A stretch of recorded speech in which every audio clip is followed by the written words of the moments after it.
اب ذرا مجھے بتاؤ، یہ جو آپ کے ذہن و دماغ میں خبط ہے کہ ہم کچھ بھی کر لیں ہم پر کوئی عذاب نہیں آئے گا، یہ بات صحیح نہیں ہے۔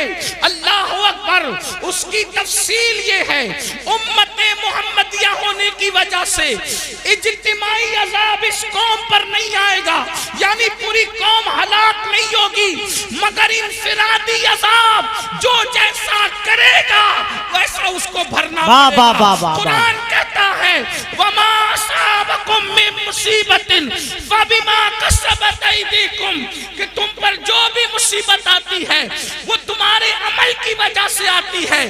بارہا صوفیہ کا یہ قول دہرایا جاتا ہے، جو تمہیں ٹھوکر لگتی ہے وہ تمہارے گناہ کی وجہ سے لگتی ہے۔ اللہ اکبر، جو محفل سے روشنی جاتی ہے وہ بھی ہمارے گناہ کی وجہ سے جاتی ہے، جو ہمارے چراغ بجھتے ہیں وہ بھی ہمارے گناہ کی وجہ سے بجھتے ہیں۔ اللہ اکبر، آج مجھے بتاؤ کتنے مسلمان ہیں جو سکون کی سانس لے رہے ہیں؟ ہر جگہ طوفان ہے، ہر جگہ گھر جہنم قدا بنا ہوا ہے۔ کوئی کہتا ہے مولانا بچی کو رشتے اچھے نہیں آتے، بستر پہ کروٹیں بدل رہے ہیں، بیٹیوں کے لیے تڑپ رہے ہیں، سسکیاں لے رہے ہیں۔ میں پوچھنا چاہتا ہوں مسلمانوں، مجھے بتاؤ بیٹیوں کو اچھے رشتے کیوں نہیں آتے؟ ایسا کہ اللہ نے ان کا جوڑا پیدا نہیں کیا، پیدا کیا ہے۔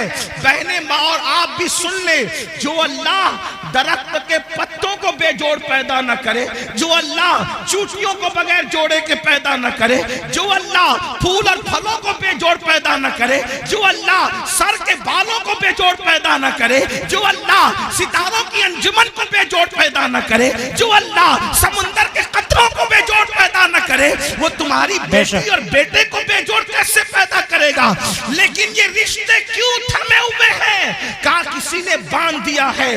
میں کہتا ہوں یاد رکھنا، میٹر کچھ بھی ہو، میری نظر تمہاری گفتگو پر نہیں، ہم تو مصطفیٰ جان رحمت کے غلام ہیں۔ حضور کی بات پر توجہ کریں گے، اللہ کی بات پر توجہ کریں گے۔ یاد رکھنا، کسی نے باندھا ہو نہ باندھا ہو، کسی نے رکاوٹ پیدا کی ہو یا نہ کی ہو، قرآن کہتا ہے وَمَا أَصَابَكُم مِّن مُّصِيبَةٍ فَبِمَا كَسَبَتْ أَيْدِيكُمْ، کہ تم پر جو بھی مصیبت آتی ہے اللہ اکبر تمہارے کرتوت کی وجہ سے۔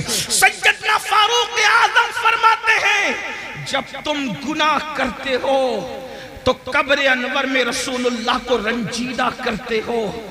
جو قوم اپنے نبی کو قبر انور میں اذیت پہنچائے وہ قوم بستر پر سکون کی سانس کیسے لے سکتی ہے؟ تم خدا کے محبوب کو بے قرار کرتے ہو، پھر اللہ تمہیں بے قرار کرتا ہے۔ بے شک نیند کی گولیاں کھا کر بھی تمہیں چین کی نیند نہیں، اس لیے کہ تم نے گنبد خضرا میں خدا کے محبوب کو بے چین کیا، حضور کو بے قرار کیا۔ اللہ اکبر، کون سا گناہ نہیں کرتے؟ آج کہتا ہوں میں بستر پر تڑپتا ہوں، کیوں؟ ہمارے کرتوت غور کرو، اپنے اعمال کا احتساب کرو۔ آج تو ہر آدمی اپنے آپ کو ولی سے کم سمجھنے کو تیار نہیں۔ جی، اگر اللہ کا انعام ہو تو سمجھتے کہ ہمارے اعمال کی وجہ سے بندے اپنے اعمال کی اوقات اور حیثیت کیا ہے؟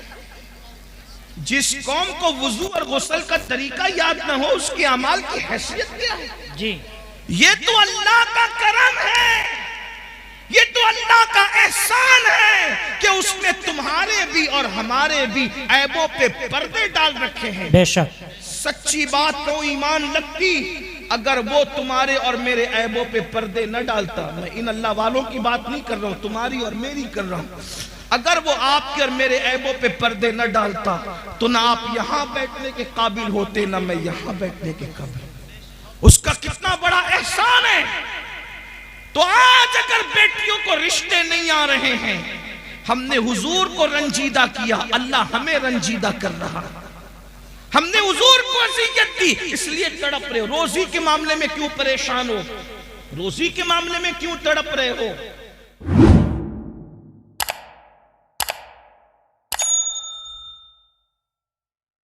اللہ۔